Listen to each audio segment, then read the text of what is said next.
हमार मस्तिष्क में कौन निवास करते हैं? ब्रह्म। ब्रह्म कौन है कि तो जो ईश्वर को जानता है वही ब्रह्म है। जो ईश्वर को जानता है वही ब्रह्म है। तत्ते कैसे जाने भैया कि ईश्वर तो दिमाग में जानता नहीं जाना ना, लेकिन सियानन मन बताते हैं जेन लइका होनहार रथे आगे चलते अच्छा दिमाग के काम करते तब का कहते सियान मन का कथा भैया ये लइका के भगवान दिमाग में भगवान विराजमान लेगा कथे नहीं।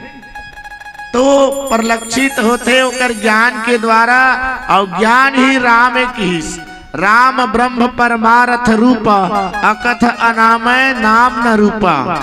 जिन ज्ञान के स्वरूप रथे महतारी हो सर सबके सर में जिला मस्तिष्क कथन वही राम है वही ब्रह्म।